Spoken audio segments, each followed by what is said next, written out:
तिल के लड्डू हो या फिर तिल की चिक्की या हो बर्फी, सबके लिए गुड़ की चाशनी तो बनानी ही पड़ती है। पर आज हम बिना कोई चाशनी के, बिना हाथों को चटके लगाए, बिना हाथों को जलाए और मुंह में जाते ही घुल जाए ऐसे तिल के लड्डू और तिल की बर्फी बनाने वाले हैं, वो भी कुकर में। ना ज्यादा मेहनत, ना ज्यादा समय लगता है, झटपट से ये बनकर तैयार हो जाते हैं। तो चलिए बिना देर करते हुए इस रेसिपी को बनाना शुरू करते हैं। तो आज की जबरदस्त रेसिपी बनाने के लिए मैंने यहाँ पे लिया है गुड़। तो 3 कप भरकर ये मैंने गुड़ लिया है और 1 कप में मैंने आधा कप गुड़ लिया है, यानी कि हमें यहाँ पे 3.5 कप इतना गुड़ का इस्तेमाल करना होगा। अब इस तरह के मैंने 2 बर्तन लिए हैं, एक थोड़े बड़े साइज का है और दूसरा जो है थोड़ा छोटे साइज का है। तो जो बड़ा बर्तन है उसमें हमें ये 2 कप गुड़ डाल देना है। यहाँ पे मैंने इस कटोरी का इस्तेमाल किया है और इसी कटोरी से मैंने सारी चीजें माप कर ली हैं। आप इस तरह की कोई कटोरी, कप या बाउल ले सकते हैं जिससे कि सारे इंग्रेडिएंट आपके भी सही से आए। और जो दूसरा छोटा वाला बर्तन है उसमें हम 1.5 कप गुड़ डालेंगे। ये हम क्यों कर रहे हैं ये आपको आगे पता चलेगा, इसलिए वीडियो को अंत तक जरूर देखिएगा। अब लेंगे हम कुकर और कुकर के तले में आप देख सकते हैं कि मैंने पानी लिया हुआ है। अब इसमें इस तरह की जाली या रिंग रख देंगे और इसके ऊपर ये जो छोटा वाला बर्तन है सबसे पहले इसे रख देंगे। उसके बाद इसके ऊपर हम बड़ा वाला बर्तन रखेंगे। इसी तरह से एक के ऊपर एक इसे हमें रखना है। अब क्या करेंगे, इसमें बिल्कुल भी पानी नहीं जाना चाहिए, इसलिए हम इसे इस तरह से ढक्कन से कवर कर लेंगे। ऊपर से जो कुकर का ढक्कन है वो भी लगा देंगे और इसे बंद कर लेंगे। चलिए अब इस कुकर को गैस पे चढ़ा देते हैं और इसकी ना हमें मीडियम फ्लेम पे 1 सीटी निकाल लेनी है। अब कुकर को एक साइड में रखते हैं और तब तक हम दूसरे साइड पे ना लेंगे एक कढ़ाई और यहाँ पे मैंने लिया है 1.5 कप मूंगफली। कच्ची मूंगफली है जिसे हमें ड्राई रोस्ट करके यानी कि भून कर लेना है। ये रेसिपी जो है ना एकदम फटाफट बनकर तैयार हो जाती है और नॉर्मल तिल के लड्डू के मुकाबले इस लड्डू को बनने में बहुत ही कम समय लगता है। तो इस तरह से देखिए हमारी जो मूंगफली है यानी जो सेंगदाना है वो भून लेना है। इसका जो छिलका है ना आराम से देखिए इस तरह से हट जाना चाहिए, बस इतना ही इसे हमें ड्राई रोस्ट करना है। चलिए इसे हम निकाल लेते हैं, सेम बाउल में निकाल लेंगे और अब हम इसे साइड में रख देते हैं। ये अभी काफी गर्म है। अब इसी कढ़ाई में हम डालेंगे सफेद वाले जो तिल होते हैं ना वो। ये मैंने 2 कप लिए हैं। जिस कटोरी से हमने गुड़ को नापा था बिल्कुल उसी कटोरी से मैंने मूंगफली और तिल दोनों को नाप कर लिया है। कढ़ाई गर्म है तो तिल को भुनने में ज्यादा समय नहीं लगेगा। मूंगफली हो या फिर तिल, दोनों को हमें धीमी आंच पे अच्छे से भून कर लेना है। इनका कलर देखिए अब बदल गया है और ये चटकने भी लगी है, साथ में ये फूल भी गई है। हल्का सा सुनहरा गोल्डन कलर आने तक और क्रिस्पी होने तक ही इसे भून लेना है, बस इतना ही। चलिए अब हम इसे एक अलग से बाउल में निकाल लेते हैं। तो यहाँ पे आप देख सकते हैं जो मूंगफली यानी सेंगदाना हमने भूनकर रखा था उसे मैंने ना ठंडा होने के बाद हल्का सा छील लिया है। तो सारे मूंगफली को मैंने यहाँ पे छिलकर नहीं लिया, आधी मूंगफली मैंने छिलके के साथ रखी है और आधी मैंने छिलकर ली है। आप चाहो तो इसे पूरी तरह से छिलकर भी इस्तेमाल कर सकते हैं। साथ में जो तिल है वो भी अब हमारे ठंडे हो चुके हैं। तो यहाँ पे ना हमने 1.5 कप मूंगफली और 2 कप तिल लिए थे, तो उसमें से हमें 1 कप मूंगफली जो है ग्राइंडिंग जार में डाल देंगे और 1 ही कप हम यहाँ पे तिल भी लेंगे और इसे भी ग्राइंडिंग जार में डाल देंगे। तो मैंने मूंगफली और तिल दोनों 1-1 कप लिया है। इन दोनों को अब हम एक साथ पल्स मोड पे यानी कि चालूपन करते हुए इसे पीस लेंगे। मूंगफली और तिल दोनों का अपना जो तेल है वो इस तरह से पीस कर लेने से अलग हो जाता है, जिसकी वजह से आप देख सकते हैं ये बिल्कुल आटे की शक्ल में आ गया है। इस तरह से पीस कर तैयार हो जाता है। तो अब हम इसे साइड में रखते हैं। अब यहाँ पे हमारा जो कुकर रखा था ना वो भी हो चुका है और ये देखिए दोनों बर्तनों में गुड़ जो है वो हमारा सॉफ्ट यानी नरम होकर पिघलना शुरू हो गया है। यहाँ पे ना हमें अलग से गुड़ को गैस पर पिघलाकर या उसकी चाशनी या सिरप बनाने की कोई भी जरूरत नहीं है। इस गुड़ में हम 2 छोटे चम्मच इतना घी डालेंगे और साथ ही में आधा छोटा चम्मच में इलायची का पाउडर भी डाल रही हूँ और इसे अब हम अच्छे से मिक्स कर लेते हैं। इसे बनाते समय आपको ना तो चटके लगेंगे हाथों में और ना ही घंटों आपको गैस के यहाँ पे खड़ा होना पड़ेगा। तो देखिए ये जो गुड़ अच्छे से मिक्स कर लिया है, इसे ना हम ये जो पीसी हुई मूंगफली और तिल का जो मिक्सचर है उसके अंदर डाल देंगे।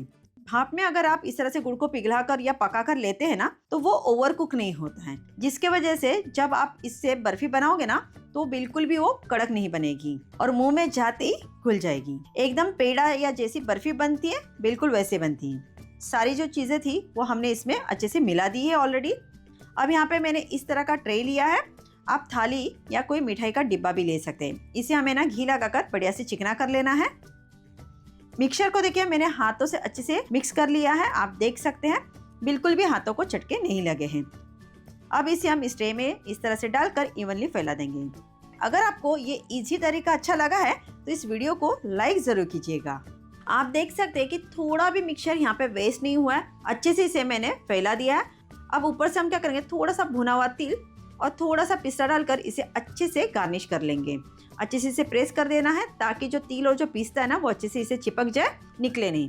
थोड़ी सी गार्निशिंग करने से इसका जो रूप है वो कितना खिल गया है, एकदम दिखने में सुंदर लग रहा है ना। अब थोड़ी देर के लिए इसे ऐसे ही छोड़ देते हैं ताकि ये सेट हो जाए। तब तक हम फटाफट लड्डू बनाना शुरू कर लेते हैं। तो यहाँ पे मैंने सेम ग्राइंडिंग जार लिया है, ये वही जार है जिसमें हमने पहले तिल और मूंगफली को पीसी हुई थी। अब ये जो बची हुई आधा कप मूंगफली है ये इसमें डालेंगे और इसे ना हमें मोटा मोटा पीस कर लेना है। देखिए इतना मोटा मैंने इसे पीस कर ले लिया है। कहीं कहीं मूंगफली के दाने जो है पूरे के पूरे वैसे ही हैं। इसे हम साइड में रख देते हैं।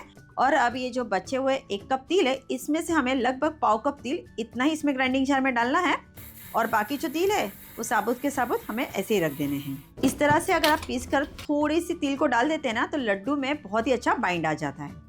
अब जो ये गुड़ है उसे मैंने ना कुकर में ही रखा था ताकि ये गर्म रहे और ये गाढ़ा ना हो। देखिए अभी भी ये बढ़िया सा सॉफ्ट पिघला हुआ ही है, बिल्कुल भी गाढ़ा नहीं हुआ है और ना ही सूखकर कड़क हुआ है। अब इसे हम एक बड़े से बाउल में निकाल देते हैं। अब हम इसमें डालेंगे आधा छोटा चम्मच इलायची का पाउडर और ये जो साबुत तिल हमने बचा के रखे थे ये सारा इसमें डाल देना है। मोटी मोटी पीसी हुई मूंगफली भी डाल देंगे, साथ में ये पिसा हुआ तिल का जो मिक्सचर है वो भी इसमें ऐड कर लेते हैं। इसी के साथ ना मैंने यहाँ पे भुने हुए चने यानी कि रोस्टेड चना दाल होती है ना वो ली है, ये लगभग पाव कप इतनी है। साथ में 2 छोटे चम्मच घी भी डालेंगे और अच्छे से इसे मिक्स कर लेना है। इस तरह से ना अगर आप गुड़ को भाप में पका कर लेते हो तो आपके जो लड्डू है ना कभी भी कड़क नहीं बनेंगे, कभी भी हार्ड नहीं होंगे। जब भी हम लड्डू या चिक्की या बर्फी के लिए गुड़ का सिरप बनाते हैं ना तब अक्सर होता ही है कि उसका जो अंदाजा है ना वो सही से नहीं मिल पाता है।